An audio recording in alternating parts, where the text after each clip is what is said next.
एक बार देखा ना उसका 280 बड़ा वाला, मतलब फिक्स रेट है, फिक्स रेट है। ये कौन पीस निकाला? कोट कोट उसने भी चेंज करके नहीं दिया भाई भाई ले लीजिए फोन। कौन देना है? यही देना है।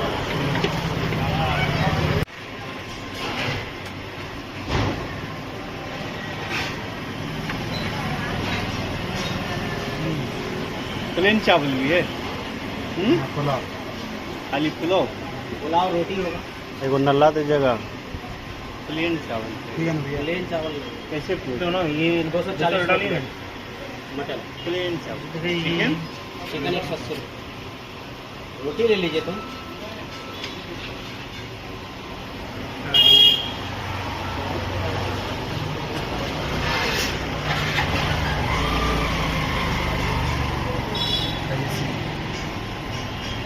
ये कौन पीस है? इसको दिए हाँ। ले लीजिए भैया।